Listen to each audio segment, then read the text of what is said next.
Salut les loulous! Bienvenue sur la chaîne PMFTR. Voici le numéro 2, la vidéo numéro 2 du mois d'octobre 2023. Un peu en retard, nous sommes le 24, donc je vous avais promis quelque chose le premier. Malheureusement, des événements de la vie m'ont pas permis de faire cet enregistrement auparavant et je m'en excuse. Je voulais vous parler aujourd'hui d'une interview que j'ai réalisée le 23 juillet 2023 à Kéran, célèbre ville connue pour son excellent vin. Alors attention, toujours à consommer avec modération. Donc cette association Ventoura Nostalgie qui expose à Kéran ce jour-là, ils sont défenseurs bien sûr du train réel, du patrimoine ferroviaire et du train miniature en Vaucluse et édite cette revue qui s'appelle l'Escarbille Vauclusienne, qui est à la fois disponible en version papier et en version numérique, qui est riche de 36 pages, qui est riche de connaissances de leurs adhérents.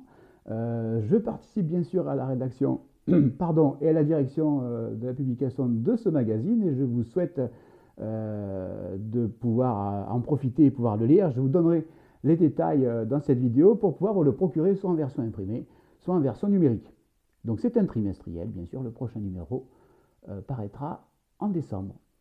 Pour revenir à cette interview, il y a eu quelques petits soucis liés, malheureusement, comme toujours, soit à la vidéo, soit au son. Donc il y a eu beaucoup de cigales en bruit de fond, vous l'entendrez. Donc je vous prie de bien vouloir m'excuser de ces désagréments. J'ai toujours des problèmes de prise de son et en plus avec la chaleur, il faisait très chaud ce jour-là. Mon équipement vidéo n'a pas supporté, il a fallu que je refroidisse avec des ice packs. Voilà, je vous invite donc à découvrir Jean-Pierre Hems, José Moreno, Jean-Louis Bezet et Bruno Van Elst sur cette vidéo qui, je vous avoue, est un peu difficile à écouter puisque vous avez surtout le bruit des cigales et j'espère que vous n'en tiendrez pas cas. Mais en tout cas, il s'agissait ce jour-là de faire découvrir les activités de cette association qui en vaut le détour. C'est tout de suite. Bonjour Jean-Louis. Bonjour Loïc. Eh bien, bienvenue aujourd'hui à l'exposition de Ventoura Nostalgie. C'est une première, non? Ah, c'est une première dans ce local, puisque c'est notre ami Jean-Pierre qui vient de le terminer et on a un grand plaisir à inaugurer aujourd'hui avec cette exposition. Voilà.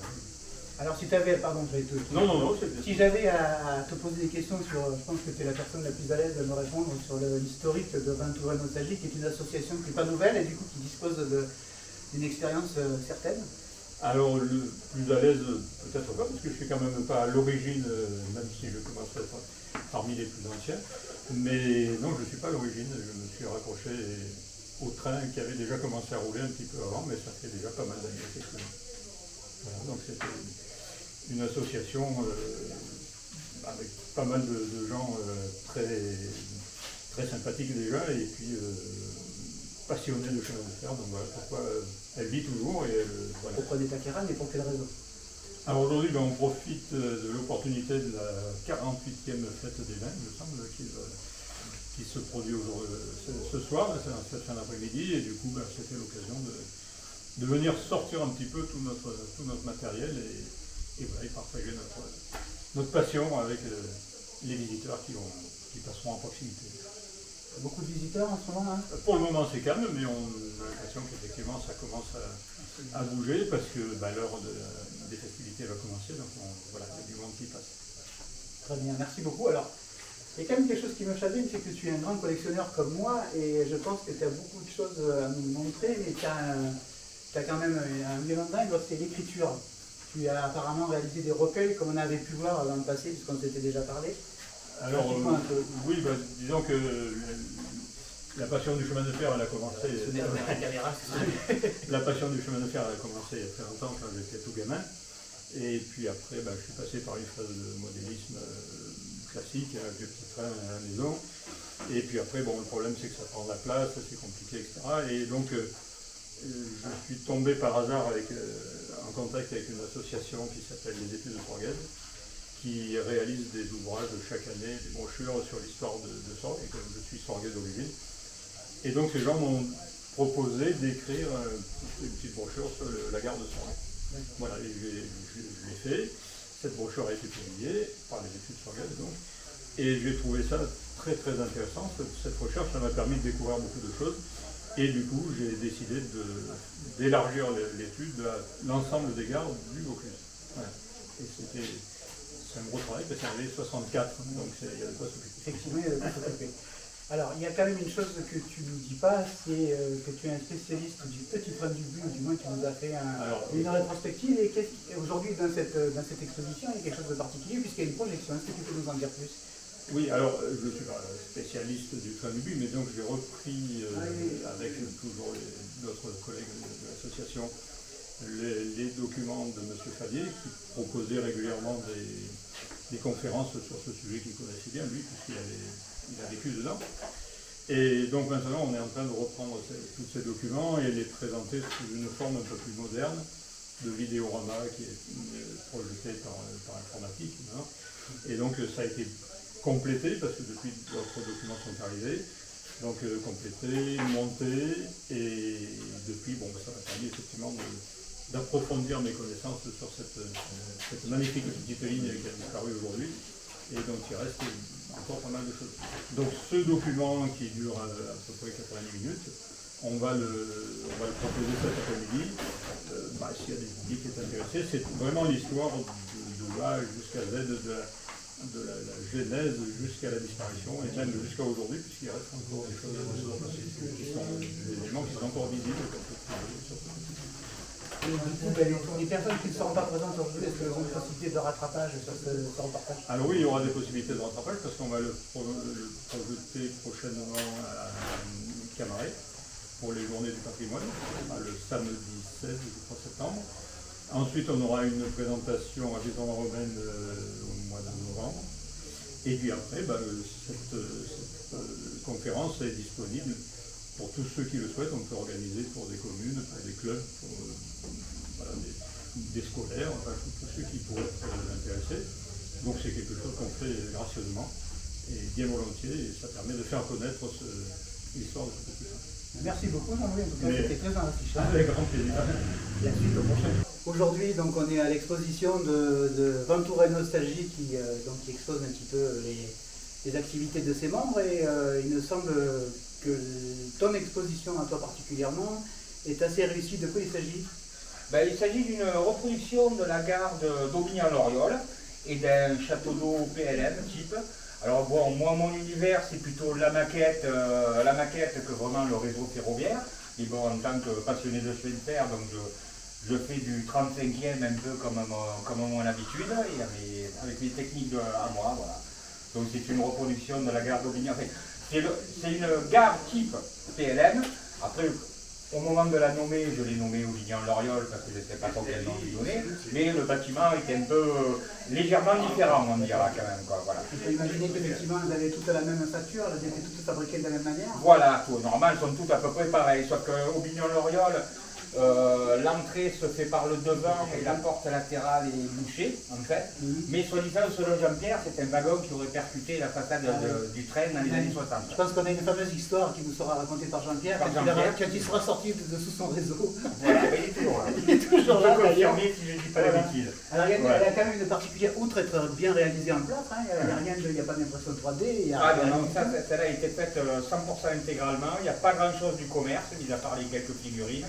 Même le chariot de quai, il a été fait, la balance a été fait 100% maison, le banc, il y a tout qui est complètement fait maison, comme tout l'aménagement intérieur, rez-de-chaussée et premier Effectivement, étage. j'ai vu ça, donc vous verrez en incrustation aussi dans cette vidéo la partie qui a été filmée, où on trouve les étages, et elle reproduit avec une fidélité exceptionnelle. Lorsqu'on voit les photos sur le groupe Facebook, on se rend compte qu'en fait on pourrait imaginer que c'est la réalité. Et il faut avoir un deuxième regard, c'est vous dire si la finesse du travail est importante, il faut avoir un deuxième regard pour s'apercevoir qu'effectivement c'est une maquette.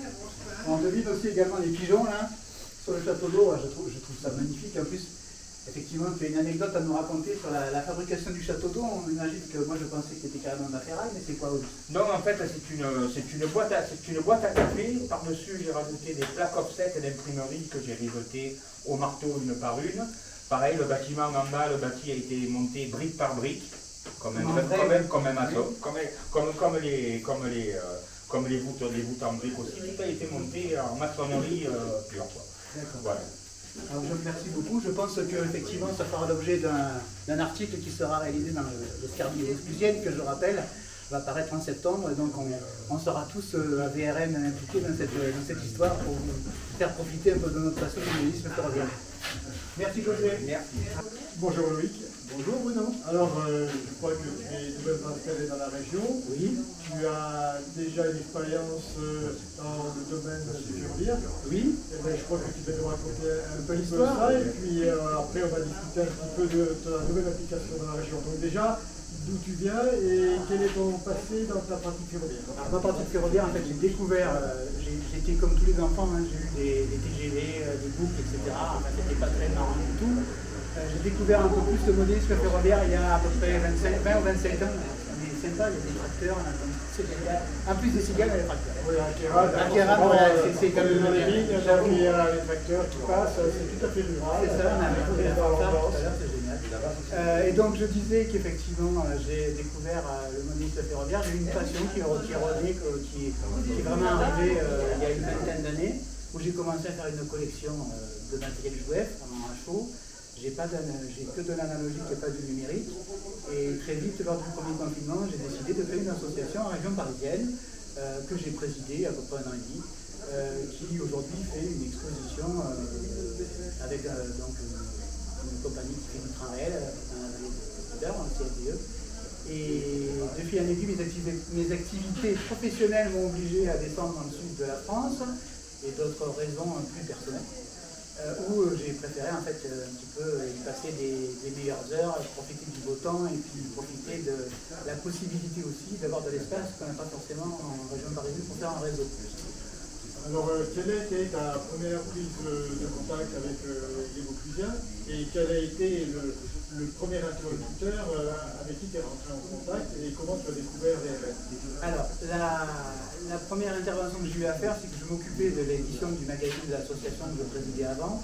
Et de fil en aiguille, j'ai vu le blog de Jean-Louis, Chemin de fer en Vaucluse, et j'ai décidé de l'interviewer pour le mettre dans les colonnes de notre magazine à l'époque.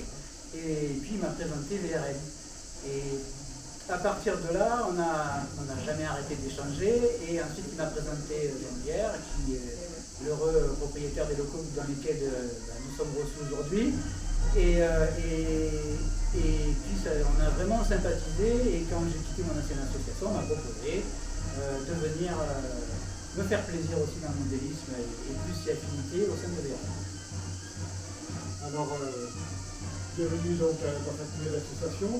Et tout de suite, je pense que tu as pris des initiatives pour relancer et refaire vivre un petit peu et relancer une dynamique pour VRM. Alors, dis-moi un petit peu ce qui te branche un petit peu dans cette nouvelle association et là où tu as envie de t'appliquer. Bien sûr. Alors, au-delà de l'aspect modélisme ferroviaire qui me tente, moi je suis plutôt fan de décor, donc je suis plus doué dans le décor. Et je suis assez pluridisciplinaire en électricité, etc. Donc je peux donner mon avis et très volontiers. J'ai appris par mon ancienne association, parce que ce n'était pas du tout acquis, la réalisation d'un réseau, la pose des voies, la nuiserie, des choses que je savais faire, mais je n'avais vraiment pas mis la main dedans. Et puis plus précisément, on a un nouvel organe de communication qui est l'Escarbie Vauclusienne, où tu as partagé les colonnes avec moi, dont je suis l'heureux et rédacteur en chef des réseaux d'application, c'est un petit peu peu. Mais ce qui est intéressant, c'est que cette Escarbie Vauclusienne avait existé déjà, elle renaît de ses cendres, elle va faire l'objet de dépôt légal. Donc ça veut dire qu'au-delà de l'association, il y aura une vraie volonté de défendre le chemin de fer en Vaucluse, ce qu'il en reste, enfin le patrimoine, et aussi le modélisme en Vaucluse, qui n'est pas légion. Je crois qu'effectivement, dans le Nord Vaucluse, il y avait un petit peu un manque, mais bon, il y a déjà 2 clubs dans la population de la Vision. Et je crois qu'il y a vraiment un potentiel dans ce coin de Vaucluse. Et je pense que au cours de cet après-midi et de la fête du vin à Kéran, on verra passer pas mal de gens qui vont venir nous rencontrer. Bien sûr, on a déjà l'occasion un petit peu d'évoquer un petit peu cette pratique. Je pense que là, c'est une bonne occasion de faire les prises de contact. Et je pense que tu partages aussi cette envie de rentrer en contact et de partager avec les visiteurs. Donc je crois que là, tu as une passion pour ça. Bien sûr, la communication, ça n'a pas l'air d'être un gros souci. C'était quelque chose que j'ai appris dans mes activités, qui sont plutôt liées à la recherche de l'information. Mais si je n'avais pas fait le métier que j'ai fait auparavant, c'est-à-dire militaire, je pense que j'aurais été journaliste. Bon, je te remercie Loïc, en tout cas je te sens très à l'aise un petit peu dans la communication. Et c'est vrai que c'est très important de communiquer par tous les médias et en particulier interview. Je pense que là, je me sens très à l'aise et je pense que tu veux nous faire un bon travail. Donc je te remercie Loïc. Oui, avec beaucoup d'humour aussi, parce que aujourd'hui il fait très chaud et en plus la caméra s'arrête, il faut la refroidir avec des glaçons. Enfin, les glaçons c'est mieux dans le pastis, hein, non? Enfin, toujours à consommer avec modération. Non, il préfère le Kéran, je le vois derrière qui me dit.